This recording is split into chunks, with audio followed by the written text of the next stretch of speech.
Welcome back to the Framework Podcast, where the more you change your thinking, the more you can change your life. I'm your co-host, David Waselkow, with my friend and partner and golf buddy, Tyler Burke. How are you, sir? Hello, I'm very good. You are very good. Mm. In the first take, before we screwed up all the sound, I was complimenting Tyler on the amazing, brilliant work that he's doing, the things that he's creating. It's exciting. Like I said earlier, your brain is beautiful.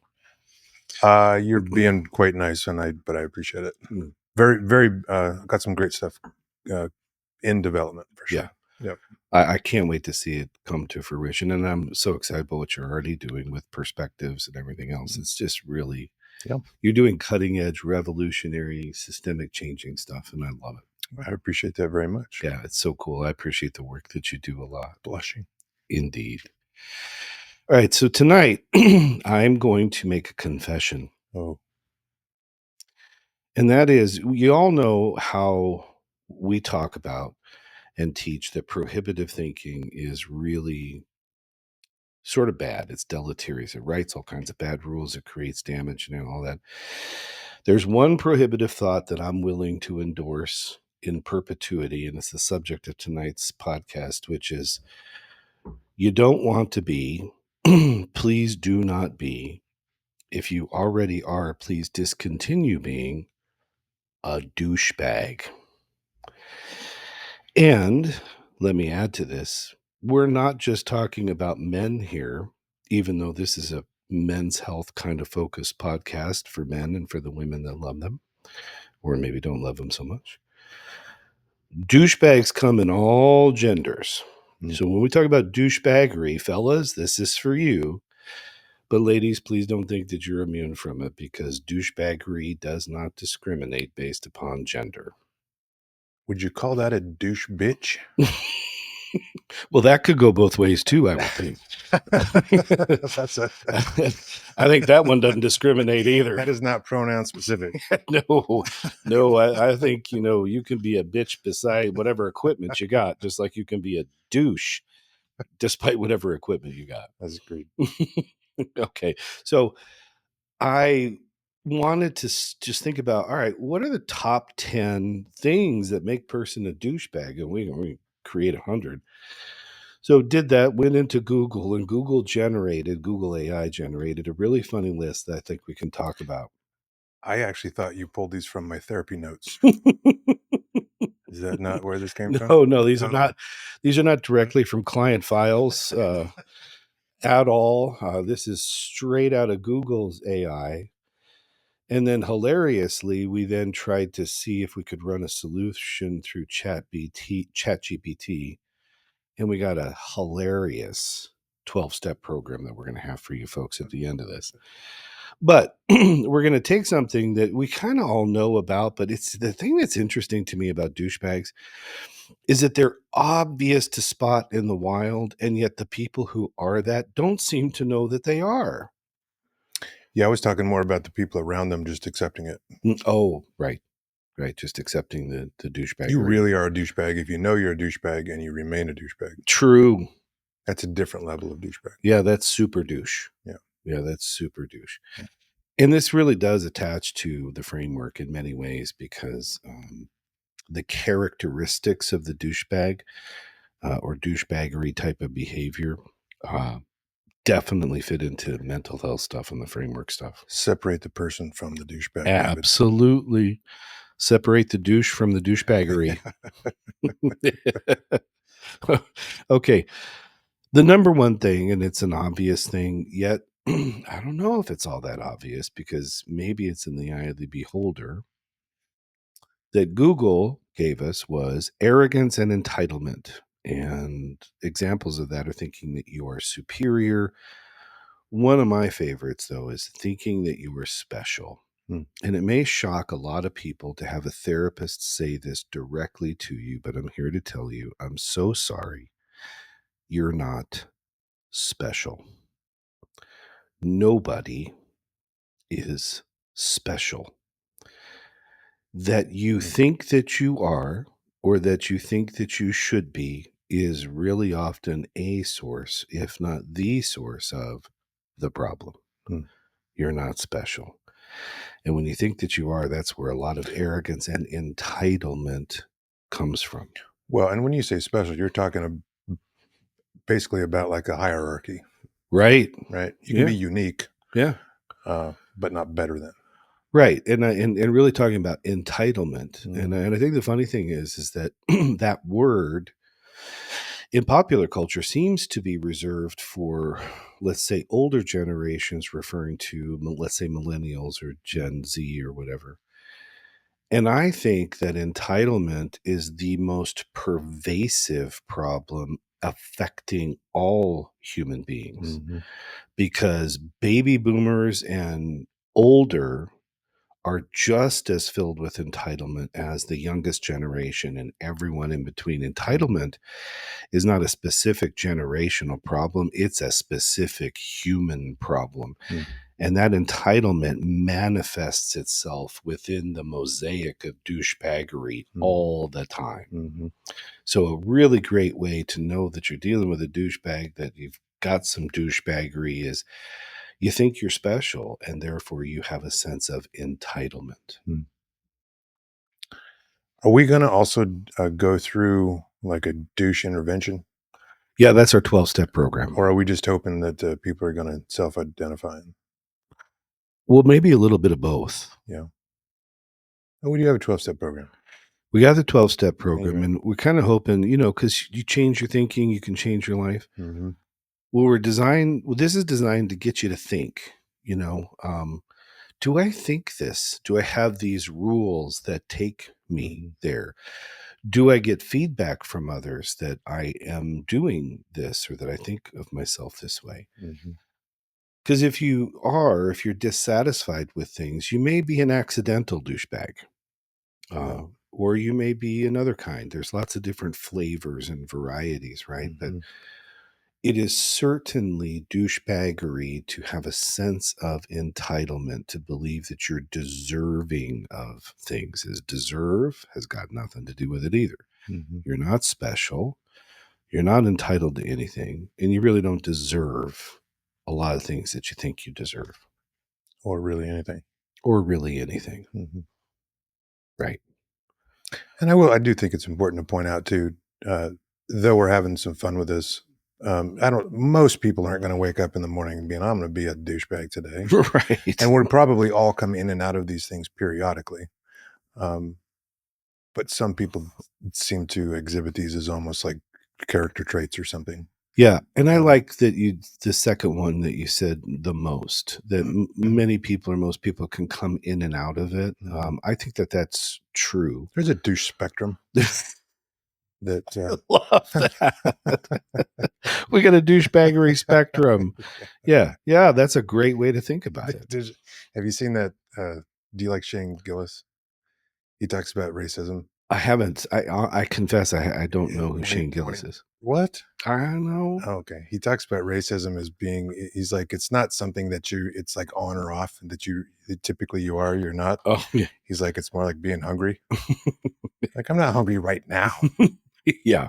But if a hamburger on the road cuts me off, I screwed that up. That wasn't even the fuck's sake. That was a douchey thing to say. Well, I'll give you points for style, just maybe not so much for execution. I'm going to have to, never mind. You want to Google it? That punchline was the most poorly delivered punchline on the history of jokes. Well, you got that going for you. You're welcome. But I think I understood where you were going with the spectrum idea. Like, yeah, I should have stopped there.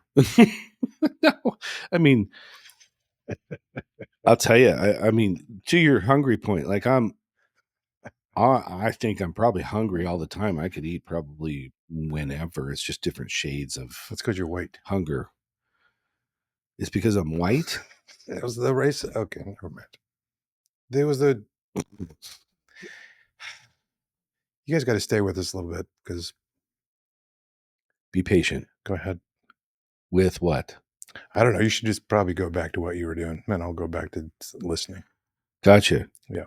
Okay. So When a person thinks of themselves as superior or special, they're engaging in that sort of arrogance and entitlement, number one source of douchebaggery. And I was just wanting to make the point that do not think that just because you're older, that let's say you're Generation X like I am. Are you in Generation X or are you a I am. okay.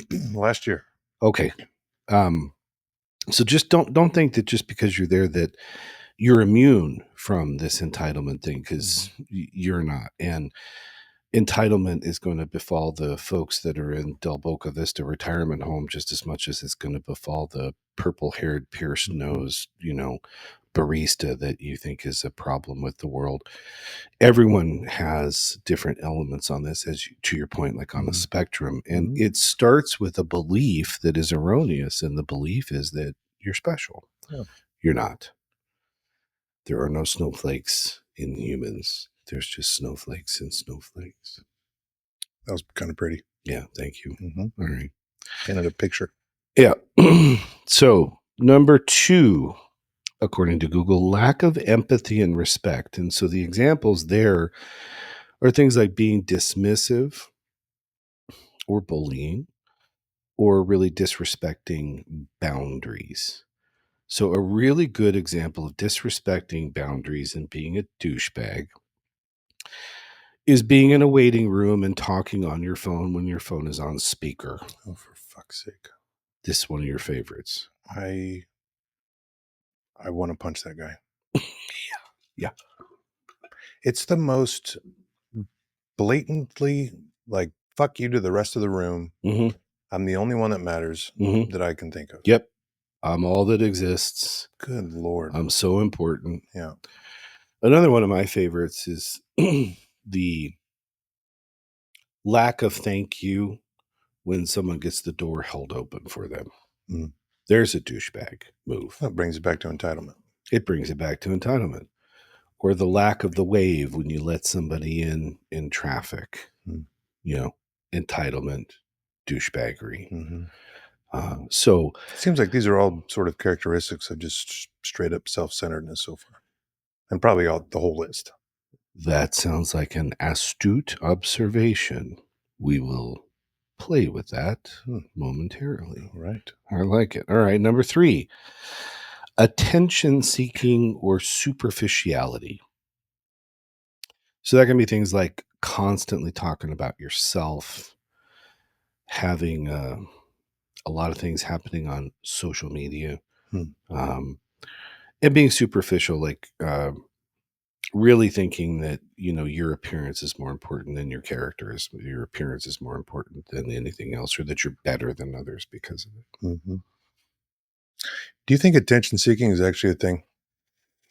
I'd love to hear this on that because I did another podcast about this whole thing, and I'd love to hear it. Yeah, and I'd love to hear what you did with it on the perspectives thing. Mm-hmm. Yes, attention seeking is absolutely a thing.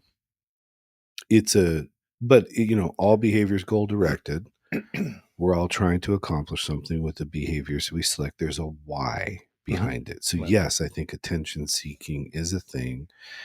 And I think it's maladaptive coping for low self-esteem. I also think it could be other things too, like we were talking about this off air. It's notoriety.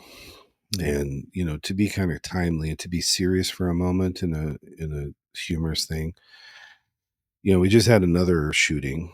And as a therapist, I get asked questions all the time that are kind of similar. And one of them is, what are the mental health issues involved when, there's a shooting? Because, you hear the media say, oh, it's mental health. We got to address mental health in this country. And a bunch of worthless politicians talk about how they're going to want to invest in more mental health. And everyone talks a really good, great game until it's time to open up the wallet. Mm-hmm.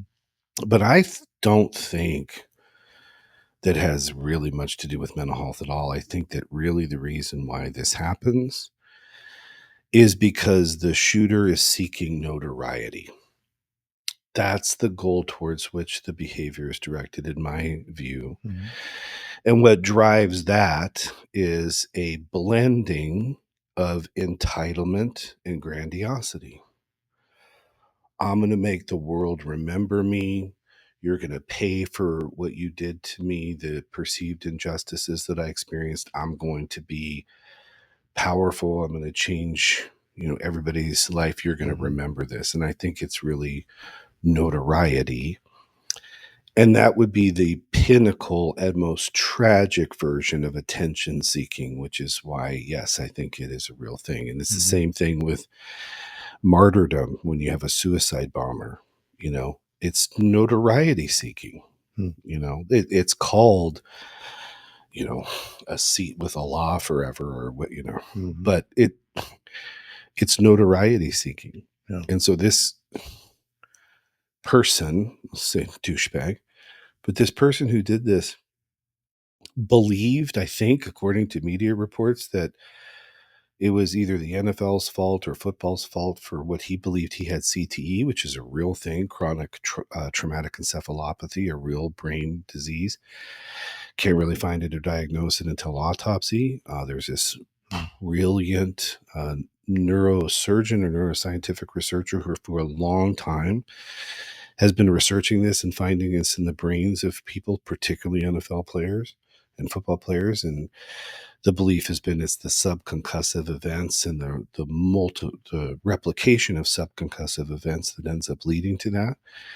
But there's been lots of really tragic stories. The most famous one may be Junior Seau, who Mhm. tragically took his own life, and then it was discovered that indeed he was afflicted with CTE. Mhm.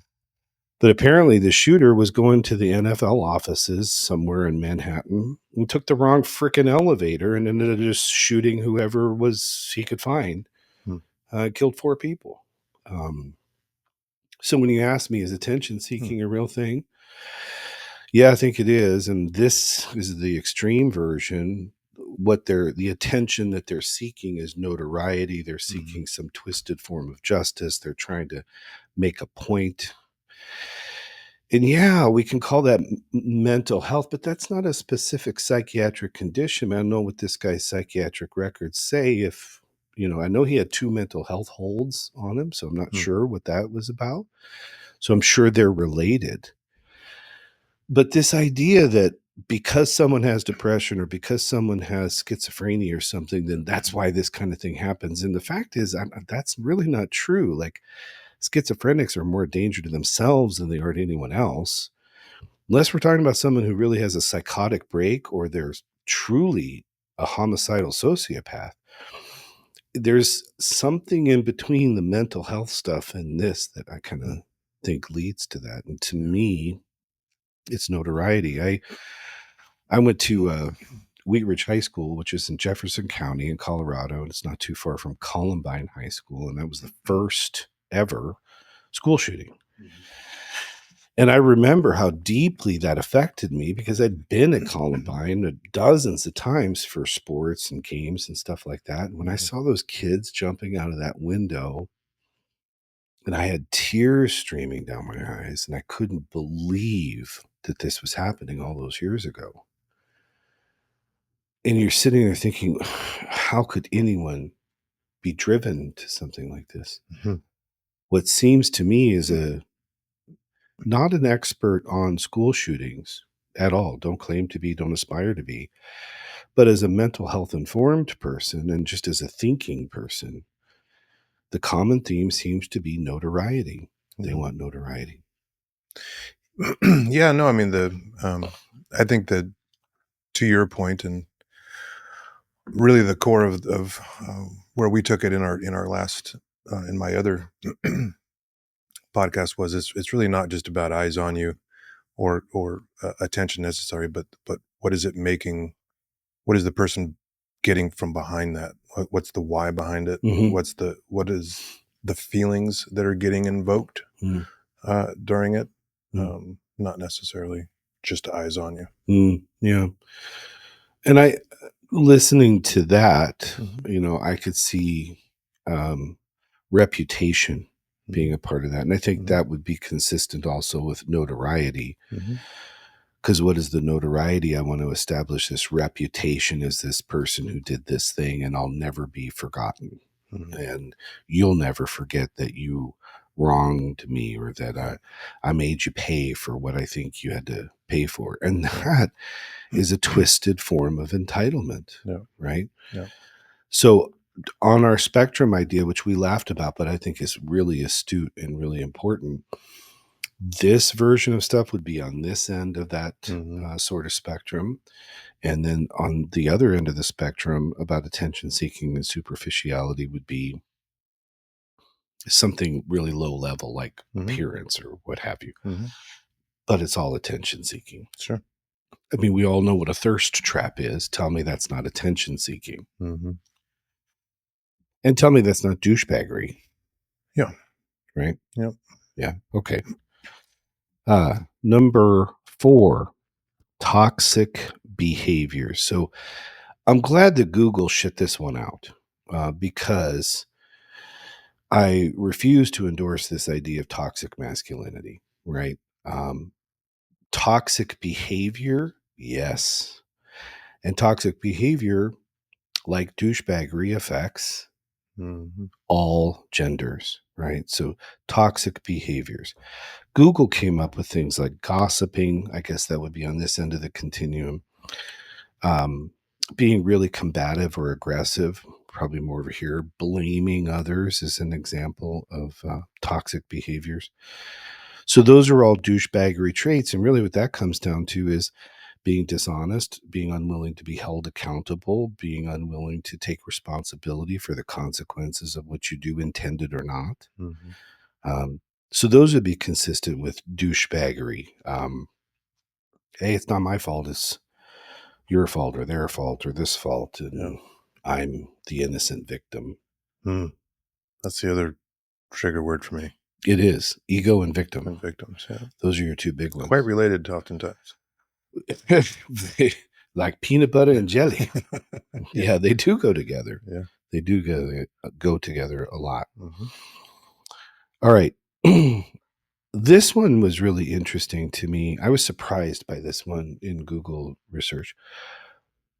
Reason number 5 of the top 10 things that make you a douchebag: poor social skills. So the examples that Google provided were things Mm. like interrupting. That's I hate it one. when people interrupt. Oh my I gosh. really hate it. Yeah. I hate that. Interrupting and redundancy are two of my biggest pet peeves. It drives me nuts. Um, and then I can't read my writing here. Oh yeah, not being genuine in your communications, but poor social skills. Um, I never really put those two together, that douchebags would have poor social skills. But the moment that I read that, I was like, makes sense. What do you think? Well, I don't think we're talking about being awkward. Mm-mm. I think right. I mean, I think that's when I think about poor social skills. I think about awkwardness, being quiet, Right. things that may not make you just a hoot to be around. But I think that can be a little different than, obviously, douchebaggery behavior is a poor social skill, Right. but just typically not the type we think about. Yeah, and I think if we were to attach this to one of the ideas in the framework that all relationships are about the rules, Mhm. conflicts or disputes regarding those rules.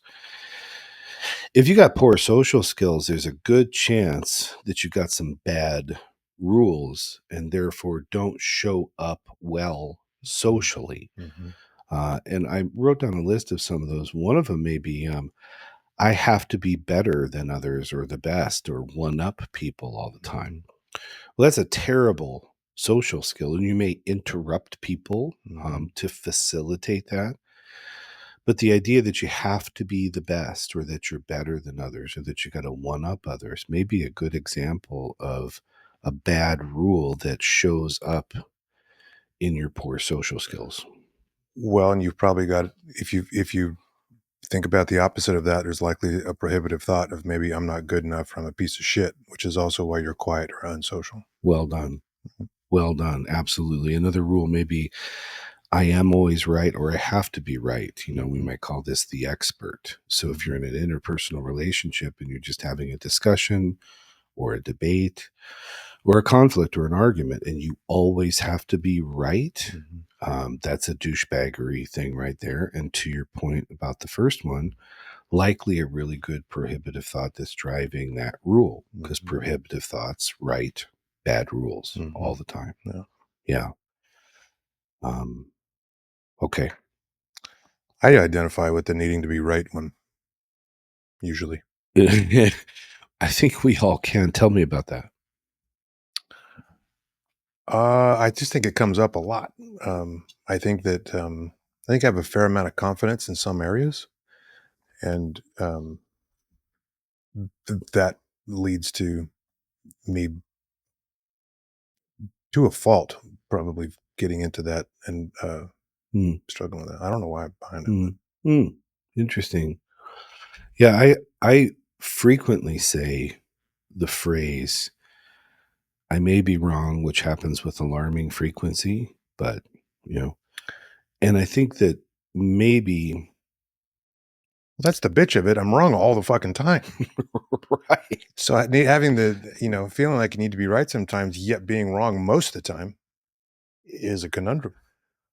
Well, a little bit, and now we're getting into really the weeds about what is right and how do we get there, and what is Mhm. the phenomenology behind that, what is the epistemology behind that. I mean, holy hell, that becomes a Mhm. rabbit hole that's fun to go down, but Mhm. it's a rabbit hole. I like a good epistemology. Yes, a little epistemic statement Yeah, there. yeah. But what I think that goes to is it sets the stage for competition. Mm, If you think that you're right all the time, or that you have to be right, or if you haven't considered that you may be wrong, or it doesn't even need to be a black and white proposition, no. right? Then all of a sudden, at least interpersonally, communicatively, now it's a competition as opposed to a collaboration. And this is what I see in couples all the time. Mm, I have to be right in order to have power. I have to be right in order to have a rule of mine prevail, because my efforts at negotiation are failing.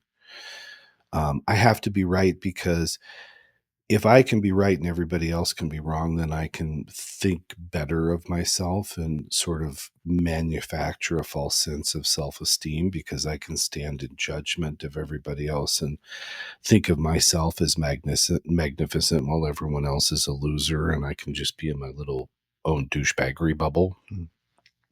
So I see it playing out in all those ways.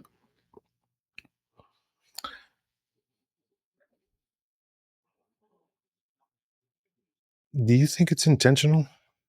Like, it seems like the more we talk about a lot of this stuff, these seems to be like symptoms of just some really underlying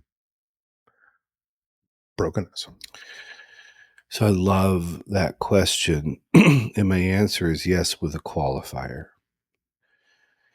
Intentional suggests conscious choice.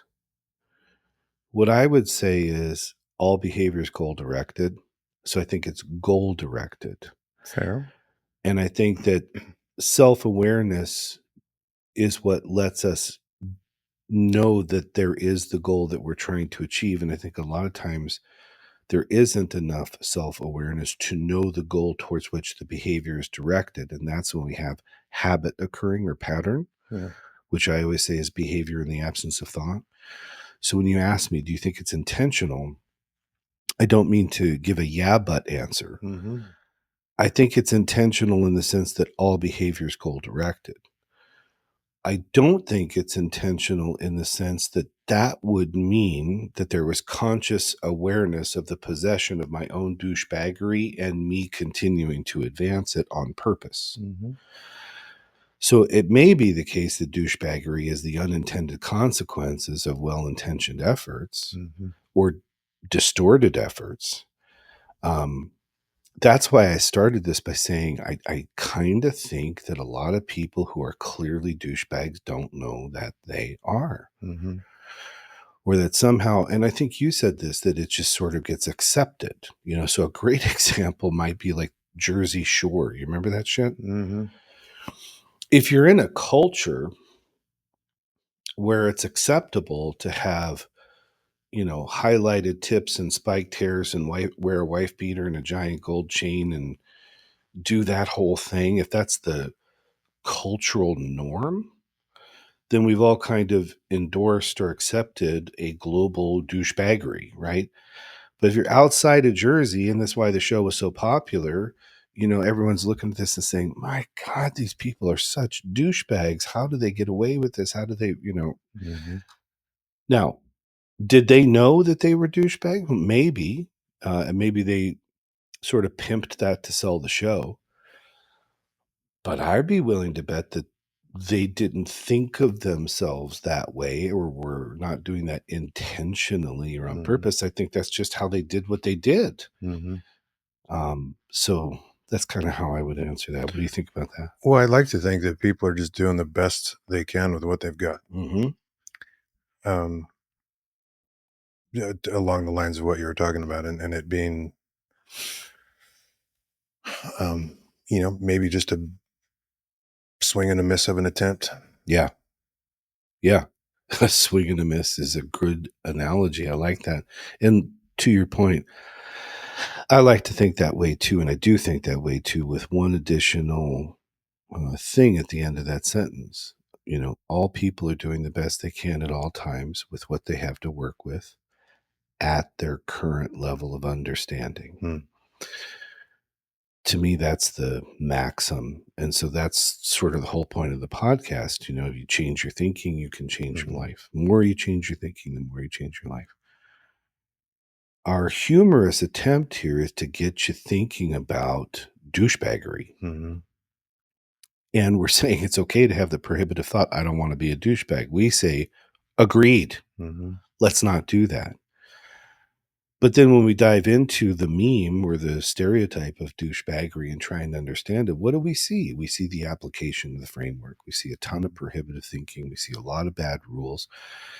And we see goal oriented behavior uh, and maladaptive coping, like Mhm. validation seeking, attention seeking, Mhm. thinking you're more important than someone else, being competitive and trying to win, and conflicts or interpersonal relationships. Yeah. All those things are douchebaggish, Mhm. and men and women both do it Mhm. all the time. All right. All right. Alrighty, sir. This one's an obvious one. Google kindly calls this inconsiderate driving.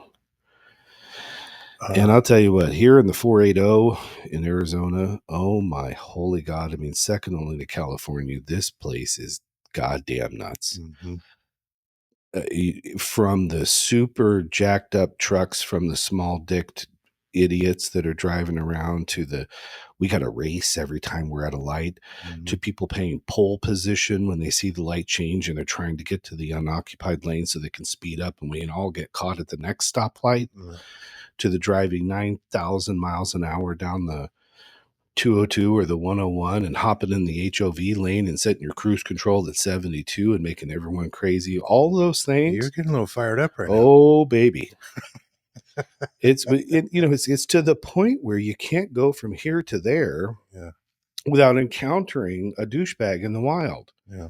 And more often than not, guys, you're in your giant jacked up trucks trying to compensate for whatever you're trying to compensate for, and you're driving like a douchebag, Yeah. or you're tailgating someone because you're jealous of their car, or you're trying to prove something, or you think that you should be immune from stop signs and traffic lights and blinkers are optional and all these other kinds of things. I mean, Mhm. on the road is where we see an alarming frequency of douchebaggery. Yeah. Well, don't forget about the Minnesotans Yeah. either. When we've got so many people, right, that are Mhm. just used to driving 30 miles an hour because that's the speed limit where you're from. It's Sure. not like that here. You're So right. merging onto the freeway at 30 and keeping a steady pace is really, there's a better way. There is, and it's like, local rules. I mean, here speed limits are optional. Yeah. Um, yeah, I mean, and the funny thing is if you're trying to sort of be polite and keep up with the pace of traffic, you're damn near at a felony conviction. Yeah. I mean, you're going 15 to 20 miles an hour above the posted speed limit just to keep up with everybody else. It's really nutty. But people are super aggressive I feel here. like you're like 1 second away from yelling at kids to get off your yawn. Maybe. Your yawn. lawn. Well, I love Arizona. I'm so happy to be here. I wouldn't be anywhere else. I mean it. Love it. Born and raised in Colorado. Spent an unfortunate amount of time in the Midwest. Been around a little bit. Mm-hmm. It's just different here. Yeah. And it's changed too over, let's say, last 10, 15 years, because Arizona has exploded. Mm-hmm. People from everywhere, right? But yeah, there's a lot of California here now, and there's Midwest and then Texas, which I think you need a passport to go down there, for Christ's sake. Mm-hmm. But it's a mosaic of a lot of different people. What is it? Less than 10 to 12% of people that live here are born here. I would have thought that's even high. It may be. I don't know the real data on that. Mm-hmm. But I guess the point is, you don't need to look very far to see why inconsiderate driving is considered a douchebag behavior, and all the road raging and the side of the road fights and people pulling out weapons and all. Why? Because 10 minutes from now, what you think is this major infraction to your rights or whatever is going to be over. And at the end of the day, nobody's going to care anyway. Mm-hmm. So why do that? Why not choose to drive like, I don't know, a nice person? I hesitate to say the word normal because I don't know what normal is. You just described it. Yeah. The usual rather than normal. Yeah. Okay. Yep. So inconsiderate driving, and folks, you know who you are. And I'm going to tell you, if you think that makes you look cool or powerful, look into the passenger seat and ask how your wife or kids are feeling when you do that kind of shit. When you start screaming at someone, when you start flipping somebody off, when you speed up so that you can shoot somebody a dirty look and pretend like you're really powerful. Try to think about how other people around you may feel as they're witnessing that, what they may think, or the people who are in your car who are under your charge and protection. You're putting yourself and everybody else at risk and in jeopardy. And for what? So that you can swing your schlong on Pecos because you're pissed off about someone not going fast enough for you? Really? Mm-hmm. So perspective. Mm-hmm. Okay. Here's a funny one that Google calls it game-related douchebagging. Douchebagging or douchebaggery. And there were some video game references in there, which I don't understand because I don't play video games. But one came up that I thought was hilarious, and that is cheating in games. And the first thing that came to my mind is those folks that don't count putts or out of bounds or mulligans or breakfast balls or I'm just practicing or on the golf course. I think they do count mulligans. They count the 5 or the 6 that they take. That seems a little directed. It's somewhere. I don't know where that's coming from. Just general vague experiences that occur randomly on the golf course. That's a game where did you see the thing? I saw it on TikTok, I think last night or 2 nights ago, where Trump's caddy threw the ball out. They were looking for his ball, and his caddy dropped one right behind him. Yeah. The most famous, well, I shouldn't say that. One of probably the many famous cheaters in golf was O.J. Simpson. And it was this horrendous thing that his glove knew. Didn't fit. Yeah, right. He had a bad swing. Yeah, it wouldn't me. Yeah. OJ was a cheater. May have been. Oh yeah, I mean the stories of him at Riviera are legendary, I guess. And it was one of those things where, to your point earlier in the podcast, some people just accept it. When you watch some of those like really great, I don't remember, it was an ESPN 30 for 30 or something. It was like OJ Made in America or something. It was one of the ones that 30 for 30 did, and some other people did some other great OJ things too. But they interview his friends and stuff, and it's one of the things they all talk about.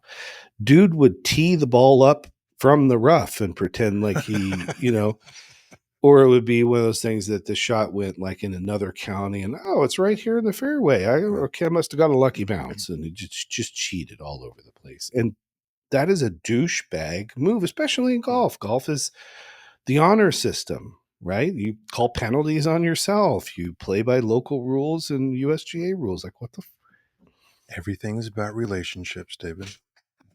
It's not about the score. It's about the connections that you make on the golf course and the quality time that you have. Amen, my dear brother. Okay. I actually drives me crazy too. Except when somebody says, "Oh, I'm a 7 handicap." No, you're not. Yeah. So we're hard pressed to think of terminology to describe that behavior other than a little bit of douchebaggery there, Mm-hmm. right? And when we look at some of these things, like the why behind it, maybe a big prohibitive thought like, I have to be better, I have to be best, I have to be the expert. Yeah. And so if you have one of those days or one of those rounds or just consistently where you're not as good as you think you are, or as good as you want to be, or as good as the reputation that you've built because you want others to see that, well, then you're going to likely cheat and post a horseshit score. And that's kind of a douchebaggery move. No, it's hard to not feel a little bit of, I don't want to say compassion or something. If you do, once you start to understand the why behind some of this stuff, it makes it a whole lot easier to not get mad about it. That's such a great point. And that's in our 12-step program, by Oh, the way. sorry. No, don't say you're sorry. That's fantastic. I've been working the steps for a long time on this one. So We both have. We both have and are and will continue to. I mean, we're not immune from any of this either. Yeah. Um, I was away up north in the woods 2 weekends ago with some dear friends. And I don't know how we got on this subject, but my friend was describing the way that I dress. He said, "You look like a guru." Okay. And I'm like, "The fuck are you talking A about?" guru. A guru. He says, "Well, because you always wear a black t-shirt." Okay. And I thought about that for a while because I thought it was really interesting. And I'm like, okay, talk about the why. There's a few reasons behind that. One, when I got to a place where I was wearing scrubs every day, it was beautiful and liberating because I didn't have to think about what I was going to wear to work ever. And it took my appearance out of the equation altogether. There was nothing sort of to pay attention to because it looked the same every day and it was Are you comfortable are as you hell. saying you were looking so hot before the scrubs came in that you were distracting to your clients and the people that come in? I'm not saying that I was so Is hot. that what you're saying? You looked like you came straight off of an airplane from Miami. Daddy likes linen. Right? I mean, that's just, I do. Daddy likes linen, and it's a million fucking degrees out here, so I'm not going to wear, polyester. I'm not knocking it. No, I know, but I didn't have a dry cleaning bill. I didn't have to do decision making in the closet. I didn't have to say, "Oh my gosh, I'm seeing this patient today. Was I wearing this the last time?" Because you feel like you got to, look different. But it's also a distraction because what I'm wearing, it should not be a focus of anyone, but how can it not be? Right. I mean, if your therapist looks like a mess, that's a thing, right? So you try to look nice, look professional, but you're trying to be casual. You're sweating your dick off because it's a million degrees out. There's all kinds of things. So when I got to wear scrubs every day, eliminated all that. Then the other thing I'll is, go back to it. what hurts? Go back to it. Well, so in a way, I kind of have. So here's the second thing. I see where you're going. You see where I'm going with this? I know. So then I went through all these changes with my body, and the next thing is it's not easy to find a lot of things that fit, right? So when I found this one brand of shirt that fits, and my woman was like, "I like that, and you can wear that out to dinner. You can wear that here." I'm like, "Ooh!" I was shocked, right? Okay. Well, the next thing you know, it was like my own kind of scrubs. I just wear the same shirt all the time because it looks nice, it fits, it feels comfortable, and I don't have to think about it. But my buddy says, "You look like a guru." So that could be me being perceived as maybe douchebaggery because I'm trying to, I don't know, Steve Jobs my way through something, or that ain't my why at all. My why is to take the decision making of what to wear out, to wear something that can look professional enough but be comfortable, and then I can fucking fit into, because it's not all that easy to find stuff that I can fit into, because if it can fit my shoulders or my arms, then I can hold like two babies in it in here, and it looks like I'm wearing a tent. It sounds like you took a little offense to this, and maybe we need to talk about this. I didn't take offense, but I was curious. I was I think we might very need to work curious. through what's going on here a little bit. Tell me how you really feel about Well, this. part of me wondered if it was a passive aggressive joke or comment, Hmm. wondering about his why. But I thought it was interesting that I was getting the feedback. It's like, because that's nowhere. I don't even know what a guru is necessarily. I mean, like yogis or whatever can have that, or Well, cults. my first thought was a guru of what? Yeah, right. Uh, I don't know. Maybe it was just a joke. And Maybe that's another thing it could be. yeah. Mhm. Yeah. I'm sure you haven't thought about this at all. Not since then. Yeah. But I know that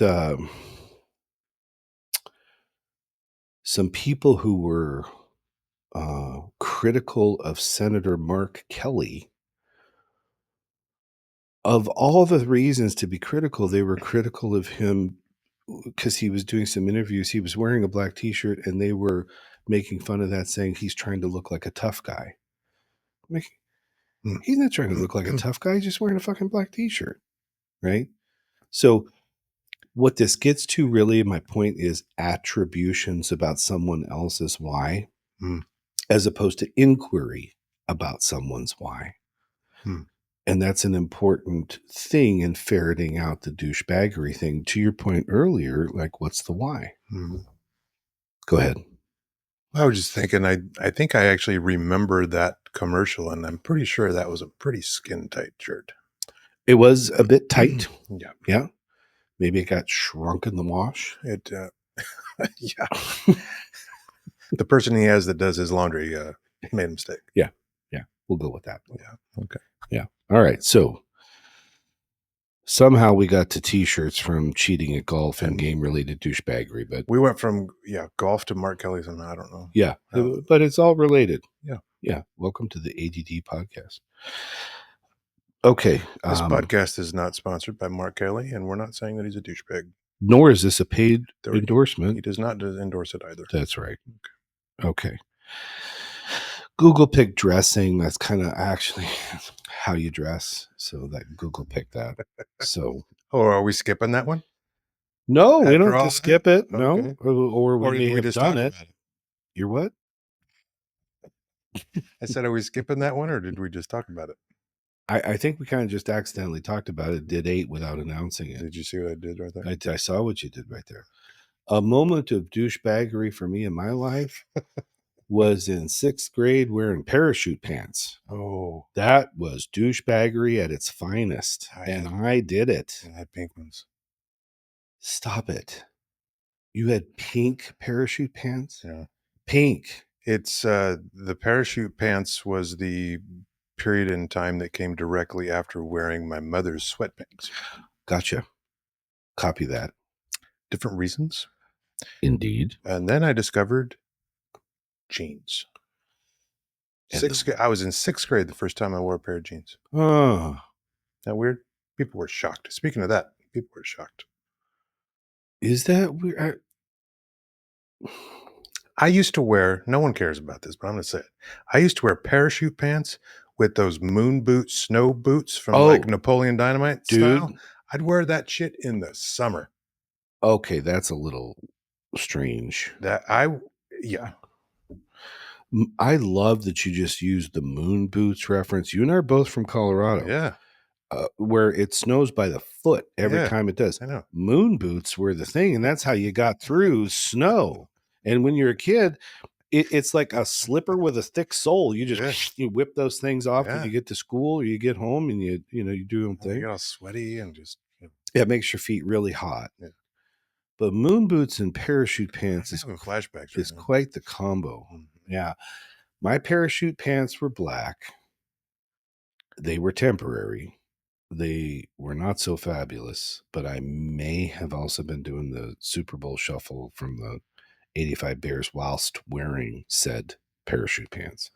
And thank God Hmm. there's no video or picture of this. 85. Remember when the Bears won the Super Bowl I in don't 85 remember and did the 85. I was 5 years old in 85. well, I was a little older than 5, but not much older. But the Bears were all the rage for their Super Bowl shuffle thing, remember? Oh, I was thinking of MC Hammer. Well, MC Hammer was personified, but that was a little bit later. Did he steal it from the Run Bears? Is that what DM you're saying? Huh? Did he steal that from the Bears? Is that what you're saying? No, but I mean, like, what was it? Run DMC, one of the very first sort of Yeah. rap groups, and I don't know. I don't know where parachute pants even came from, but I just know it was a thing in elementary school, and I wore a pair for a brief period of time, and that was a great example of dressing like a douchebag. Yeah. All right. All right, On that note. we covered that one. Mhm.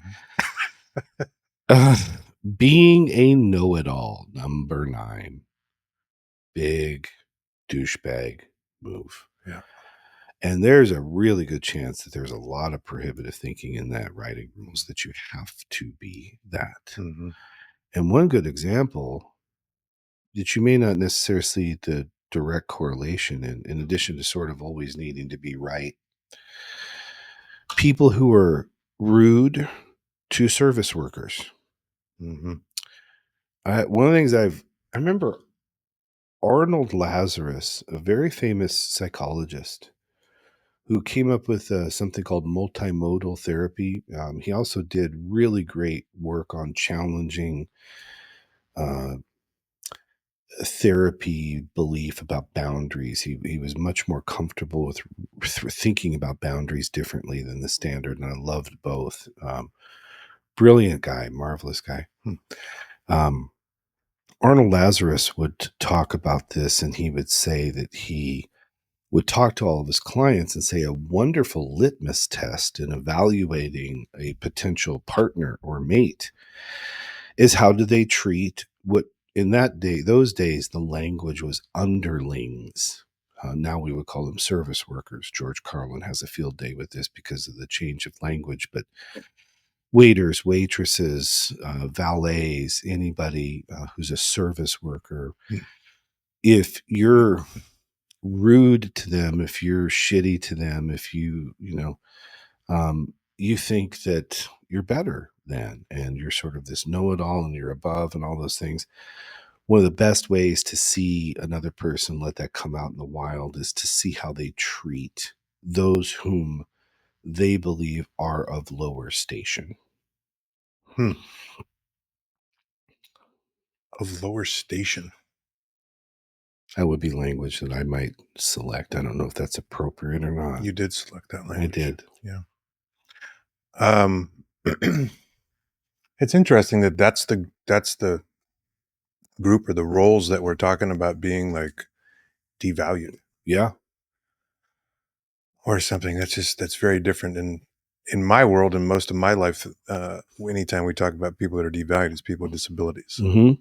which seems to have many times have a much harder run as far as the way people treat them than Mm-hmm. work servers and things. Mm-hmm.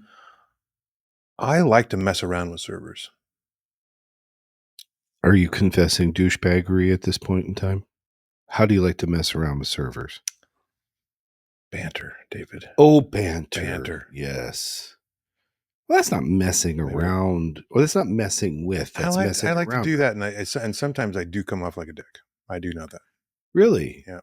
How do you? If you talk to my kids or anybody that's gone out to dinner with me, I often get called just a total asshole to servers. Oh my gosh. And I'm trying to be playful, and I had no disrespect. There's no like Hmm. actual like devaluation happening. Hmm. It's a It's poor just social skills. it's just misfiring. Yeah, it's unintentional douchebaggery coming out. Ah. unintended consequences of well. So you're trying to be conversational, be playful, Yeah. but it's not Sometimes I'm red. just a dick, I guess. Yeah. It's just not registering. I don't know. I think it plays out differently in my head, Ah, and then it comes out of your mouth. And you're like, "Yeah, okay, that was pretty kind of a dicky thing." oh, But for okay. whatever reason, it seems to happen with the wait staff. Huh. I don't know That's why, an interesting isn't phenomenon. it? And I never mean any disrespect either. Every time we go to dinner or lunch, I've not observed this. Hmm. I've never seen you engage in dickishness or Hmm. douchebaggeriness. There you go. Thank you. Yeah, that's interesting. It's common though. Hmm. Yeah, it really is a good litmus test. Of the classic example is how does the person treat the waiter or the waitress? If you don't tip, you're a dick. That's Okay, absolutely right. I'm going to say this shit right now. My son is a pizza delivery driver. He will go 7, 8, 9 deliveries in a row with not a single tip. I've never heard of such a thing. He got a tip for 4 cents the other day. He Oh, what in the hell is happening to society these days when you order a friggin' pizza and don't leave a tip? I don't understand. If you don't have the money for a tip, fucking get something else. get a frozen pizza. I'm baffled by this. That This is like a new thing. It happens all the time. you're kidding me. No. Does he deliver for an outfit or does he deliver for a pizza joint? Domino's. Oh my god. That's horrible. Yeah. I can't believe it. I can't believe it either. So there's douchebaggery on that Oh my end. God. Yeah. Big time. Yeah. Yeah. Yeah. Wow, that's bad. I have worse words for that, but yeah. Well, let the moose loose. If you don't tip your pizza driver, you're a dick. Is I like it. that all right? Yep, Thank you. I like it.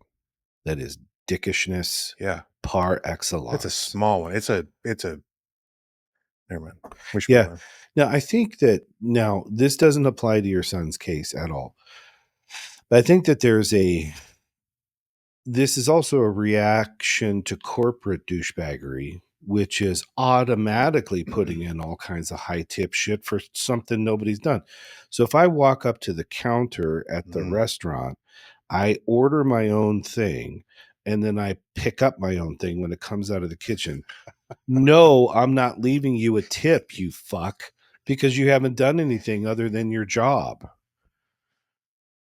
But if I'm getting a pizza delivered, that's tipping. Oh, come on. Really? You got to leave a little, at least a little one. What? Why? Welcome to, the sandwich place. What They're would you like to eat? And then I say, I they're put, making $14 an hour or something or other. You can leave a dollar or two, or they give the 10% option. but they didn't do They anything. did their job. That's not tip worthy. Well, how's that different than a server? Because they took longer to do it. No, the server's job is to bring service. There was no service rendered. They, If I'm in line and I order something and then I'm handed the food right then and there. But if someone is coming to the table, making sure that the water is filled and doing it, that's service, and there's a tip for that. there was service. They had to put up with a douchebag for a minute or two. The one behind me, and I'm not a I douchebag when I understand what you're order. saying. I think it's weird. I don't know where that started. I Yeah. think Starbucks started that shit. Oh, But did they? yeah, it was like trendy to leave its big tip at Starbucks when they first came out. Oh. See, another cool thing that started at Starbucks that I really love is when you pay for the order from the person behind you. You're That's paying it forward. Yeah, and I dig that. That's really cool. That's the opposite of Yeah, until you get douchebaggery. stuck with a mom at like 9 back there or whatever. Oh, you just throw an extra 5 on and say, put that towards the order of the bus that's behind me if No, you got that but situation. God forbid you got a 18-year-old who's trying to make a living at Well, serving your burger. if they're serving, Mm-hmm. sitting at a I table. think it's interesting how you're justifying your behavior right now. Okay. It's quite interesting. Where's the line then on tipping for non douchebaggery? aspirations. Would Um, we say that? I don't know, but I think that it's at least 10%.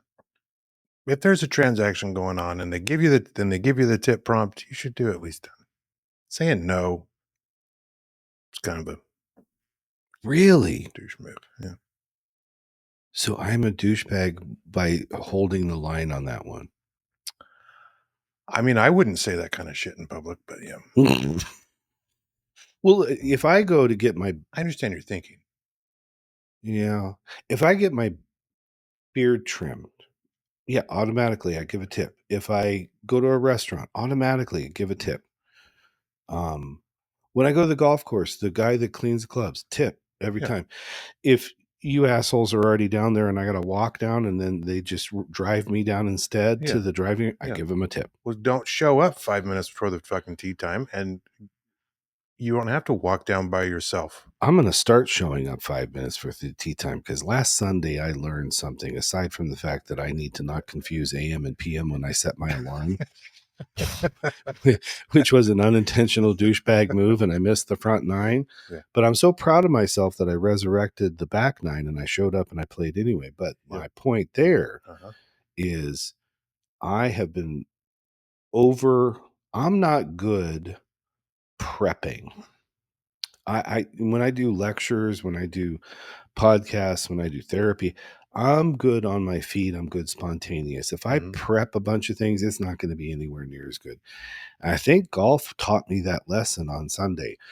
When I just show up, I'll just do a couple swing path drills, run a couple putts, and then that's it. I'm going to go play and just, send it. Hmm. I think I'm so much better that way than, going through all this, sweating on the range Oh, and prepping and all that other crap. okay, well, I'm happy for you, but don't bust my balls now about really having to walk down by yourself. I need to be there an hour first, an hour early. I don't know. How'd you get here? I don't understand. You're saying you don't like to prep, Yes, and you're true. better, and you're going to show up 5 minutes before the damn tea time. That means you're Not going to be 5 walking by minutes. yourself to the cart Oh, because yeah. I'll have been there for an hour. Right. Right. And so my point, therefore, douchebag, Mhm. is that I am going to tip the kid that gets me in the cart and drives me down there Oh, because that's an because extra well, no, service. he's a worthwhile human being. And he He's did a deserving kind of your thing. money. Yeah, he did a Yeah, kind thing. I I know. didn't have to walk down. He drove me down. That's a I service. know. So that's above and beyond his job. That is his literal job. No, no, it's He's not. getting paid by the hour. He is, but that he's getting paid by the hour to check people in at the curb and get the bag on here and to do this, to drive me down there is an extra thing, and I appreciate that. All right. Well, now that everybody who was watching this has turned off 5 minutes ago while we ranted about this bullshit, uh, I think we conclude this part of the podcast by saying you should consider tipping. I will consider tipping untippable, do your Oh, basic job types of yeah, things. All yeah. right. So then the number 10 thing in our top 10 list, and maybe this is what I'm guilty of, is lack of self-awareness. And what Google put up there was deflecting or being oblivious. Now, Oh, obliviousness, I really love that Google put this in there. hmm, It's a great word, it's a great concept. hmm. And you asked about, do you think something's intentional? Sometimes I wonder, I don't know. Hmm. But I think that being oblivious is an intentional arrogance, entitlement thing where I just don't pay attention to or care about what these people are doing. And I'm oblivious to their plight, to their effort, to their situation, because I'm so entitled and important and self observed. I just don't even notice. You're above the peasants. Yes, yes. And I think that in couples and sex therapy, one of the things that I see that can be most damaging in a relationship is when one partner exhibits obliviousness. Because even when the other partner tries to bring something important to their attention, they act like it's the first time they've ever heard it, or they think that the partner's crazy for bringing it up because they're just Hmm. quite literally choosing obliviousness, or another way to describe that may be willful blindness. But to be oblivious is to be so checked out and so self absorbed and so really quite arrogant that it's quite unbelievable. And that certainly fits well within the framework of douchebaggery, I think, and certainly of entitlement. Hmm. No, it. I can't think of probably anything more selfish than that. Like that's probably the result or symptom or whatever of just being so self-centered, and Yeah. either that or so focused on just anything else. Maybe not. It might not even be you. It could be just something else. Yeah. Yeah. I mean, to choose not to pay attention is to engage in a conclusion about the value or worth of something or someone. And to be at the scale of obliviousness means that nothing really matters to you except that small amount of things that you think do. Is it really paying attention to nothing, or is it actually being so in tune to something else, Good. like your phone, like I don't know, something other than Yeah. maybe the other person in the room. Something's got your attention, Yeah. Right. I would think. Rather, I mean, I don't know many people that just kind of No, you're right. I you didn't know. mean to infer that. Yes, I think you're right. I think it's paying attention to one thing, maybe in a self absorbed way, Mhm, and perhaps even at the expense of mhm.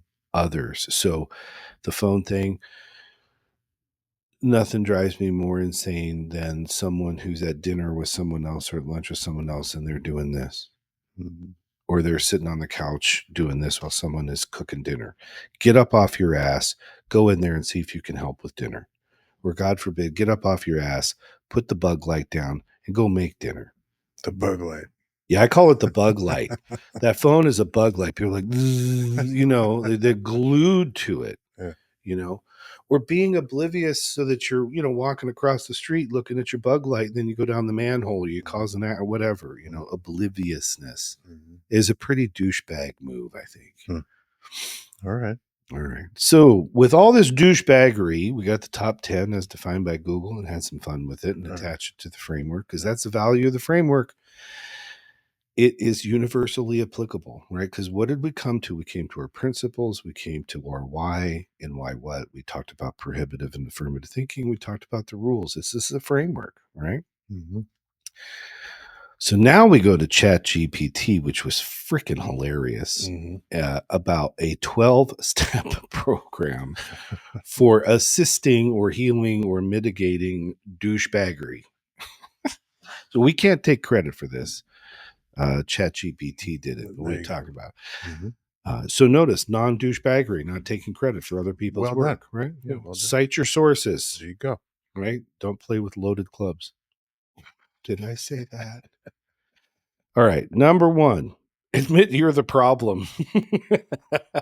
Admit you're the problem. Yeah. Yeah. So you think that I am not admitting that I'm the problem by not tipping the sandwich person who's at the register and listens to my order, and then someone else. Yeah. Okay. Yeah, So, you're not entitled at all about that. right. Not at all. Though I think it's entitlement that you think you deserve a tip when you didn't do anything above and beyond your basic job. We're back here again, aren't we? Yeah, Look at your face. but above and beyond your basic job. Servers aren't going above and beyond their basic job. They're giving you their food. That's what they do. That's Like, fair. well, but the above and beyond, that's like a bonus that's not expected. Like there are times to tip like that, Mm, and I it's think fair. and I think years ago that was more of the norm than it is now Mm, in a lot of scenarios. But mm. like, oh my god, you did a wonderful job. Here's some extra money that you weren't expecting, and I really hope to like help your day or whatever because you went way above and beyond. Now it's just we're freaking paying part of their salary. So that maybe that was the operational definition of tip that we were raised and socialized with Uh-huh. as part of the rules, and now the rules have changed. Uh-huh. So now we basically got a rule dispute about what's a tippable thing and what isn't, what's excessive, what's not. I'd like to know what meaning you're assigning to this event. Yeah, right. Good question. You're like, what event? Didn't fucking do anything. Yeah, that sounds like me. That sounds exactly like me, right? No, I just said it's a good question. It's making me rethink my position.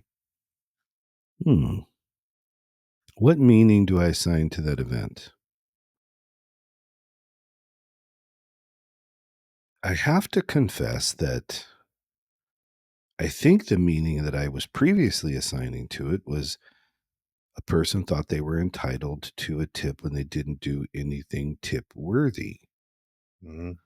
So I must have a definition of what's tip worthy, which then is probably pretty arbitrary based upon something. I'm not sure what.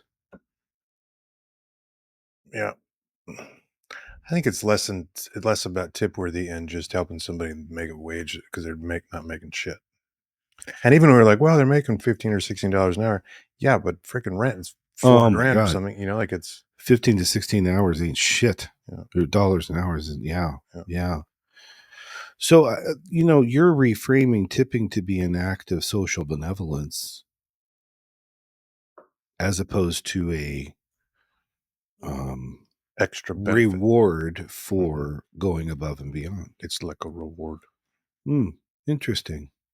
That What was that? I tried to do an impression of a TikTok sound, and it's from that A TikTok show. sound? Yeah. Okay. The guy, it's like a reward. I don't. Okay. Carry on. Alrighty, sir. Everybody under 62 is going to know what I'm talking about. Listen, I'm under 62. All right. So not everyone under 62 is going to know what you're talking about. Oh, my bad. Number 2, this was great. Believe people are not props. They're not characters in the biopic that you think is your movie or your story. I loved this one. Mm-hmm. And this is part of my whole "you're not special" thing. I think that so many people think that they're just fucking fabulous. And they're influencers, they're on social media, they're this, they're that. And they really treat others or think of others as props in their biopics. So the 12-step program from ChatGPT says a good way out of douchebaggery is to believe that people are not props. I love that. You're thinking about something. No, that paints a pretty clear picture of what the relationship between us and a prop would be like. Just something else in the room helping us in the story of our life. Yeah.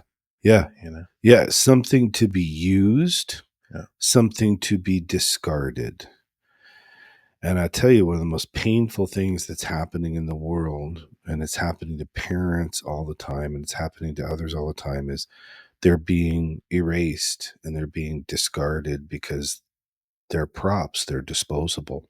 And it's heartbreaking and it's terrifying. And I think a lot of times that's because someone believes they're in their own biopic that is just loaded with a self-important trauma story, and that's how they justify that. I'm not sure, but believe that people are not props. Boy, that's a really good thing to be aware of. If you think of someone as a prop, like a waiter or a waitress or a server or the car wash person or the dude at the golf course that's driving my ass down to the driving range, they're not props, they're people. I noticed you didn't talk about the server serving your hamburger. You talked about everybody but them.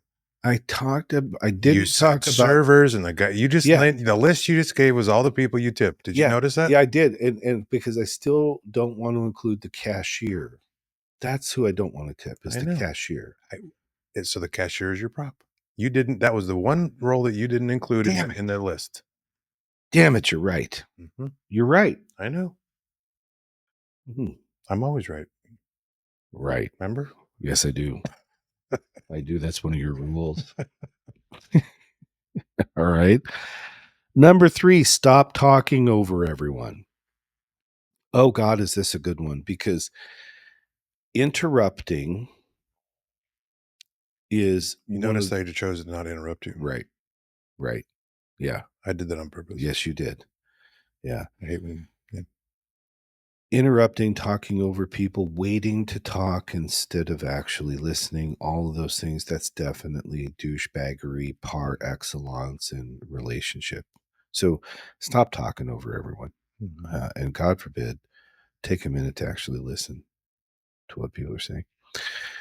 Number 5, in the douchebag 12-step program, according to GPT, thank you is not your flex. So Hmm. go ahead. No, I'm just thinking about what that looks like. Like it's such an outlandish thing that like a over the top move Uh-huh. to actually say thank you. No, that Is that what you're saying? let me make sure. Thank you is not your FU flex. FU flex? Follow up flex or fuck off flex. You can't read your notes. I can't read my notes on this one. I think you might have skipped the most important word in the sentence. Tell me what that was. I thought thank you isn't your flex. Like you're flexing when you actually take time to say thank you. Mm. This was really funny when we read it. We were both cracking up, and I think I screwed it up, and I don't know I think you where did. I screwed it up. It's not funny right now. Chat GPT that one, folks. It's not funny right now. Step 6 in the 12-step program, clear your social media. So this was get rid of your mirror selfies, your gym selfie, all the other stuff, and replace it with something else, maybe something valuable, something worthwhile. Clear your social media of the evidence of your douchebaggery. Nobody wants to see your duck lips 53 times in 83 different settings. Yeah. Or this pose. Or, the Shooter McGavin in honor of the release of Happy Gilmore 2, right? Nobody wants to see that. Do you do that in the gym? Never have I ever, nor will I ever. Mm-hmm. Yeah. No. Pretty sure I saw you get off the leg press the other day and walk by the Shooter McGavin it. Mm-hmm. Yeah. After 1,900 pounds. You're like, No, yeah, right. No, no. I barely have enough to get through the fucking workout, let alone, do anything else. Clear your social media. Okay, be kind to service workers. We've talked about that. Apparently, I'm not kind to one particular. We've talked about that. Have you listened about that? I have listened. Okay. Did you hear me say I'm changing my thinking I on did. that? I'm just confirming. Uh-huh. Are you validation seeking? No. Okay. Practice the radical art of listening. So we talked about that, the radical art of listening. So ask yourself this question. How much do you really hear when you listen to another person talk? I always said when I was training therapists and I was working as a clinical director, I was like, if you listen to the patient long enough, eventually you're going to hear exactly what the problem is. So you don't have to sort of necessarily figure it out on your own. You're not piecing it together independent of the person you're working with. What you really need to do is just give them enough time to talk. Give yourself enough time to listen. And eventually you're going to hear it. Mm-hmm. So when you think about conversations that you're having with others, whether they're casual conversations or serious conversations, self-evaluate and ask yourself, how much did you hear when you were practicing the radical art of listening? If your hearing is adept enough and you're applying the framework, you're going to hear the why, or you're going to hear the absence of the why. You're going to hear prohibitive thinking. You're going to hear the framework. You're going to hear rules. Now, if you're competing And then therefore interrupting, waiting to talk, you're not going to hear much of anything, and you're not going to be able to have as productive of a conversation or a conflict as you would like to. Mm-hmm. So remember, you will hear all the things in the framework if you're listening to it and you're thinking about it and paying attention. If for some reason you don't hear it, that would be because it's actually not said. And then you ask about that, you inquire about that Mm-hmm. so that we can get on the same page. But if you're competing, what you're really doing is assuming you've already heard everything you need to hear to already come to a conclusion about what's being said. And that's not listening, that's judging, Mm-hmm. that's competing, that's fighting. So the fine art of actually radical art of listening is really huge. I would argue that maybe a better way to say that would be um, getting good at the fine art of understanding. Yeah, I like that. Uh, because there's so much that's communicated that's not spoken. Absolutely. Great point. Um, Yeah. So see and hear as a part of listening. Would that be a fair? well, yeah, and I even taken it to the even to your point earlier of like when you finally get to the why, that's about understanding Right. what they're saying, not just because their why you may understand their why and they didn't even use the right words that would True. normally communicate that, but you're able to sort of read between the lines, if you will, because you're actually in tune with them. Yeah. Yeah. I like that. Yeah. Good addition. Way to spank ChatGPT a little bit. Nice job. Spank it. Spank it, baby. Apologize like you mean it. And ChatGPT gave an example of how not to do this. And I loved it because when I hear this phrase, it makes me want to throw someone through the window. So, an example of a bad apology or a fake apology is, well, I'm sorry you feel that way. Mm, that's a fake apology. It's a bullshit apology, right? How about I'm sorry I made you feel that way? No good because you can't make anyone feel anything, Oh shit. right? Yeah. So, but apologize like you mean it. So that's something like this. I'm really sorry. I apologize. And own it. You can't own making anyone feel anything because you can't do that. You don't have that power, and don't let them transfer that onto you anyway. We talked about that last time.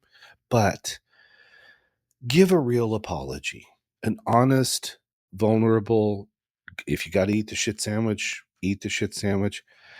It's the right thing to do. It's the appropriate thing to do. It's the kind thing to do. And it is an example of you demonstrating that you heard them, that you understand them. You know, likely, most charitable interpretation, this was unintended consequences of your well intentioned effort, but we're still responsible for consequences, intended or not. So give a real apology. Hmm. Why is that so hard for some people? Ego. Fucking ego. Fucking ego, right? And I think it's also because we want to, I think it can also be a strategy. So I think sometimes it's ego and it's so hard for people to do, but I think sometimes it's a manipulation strategy.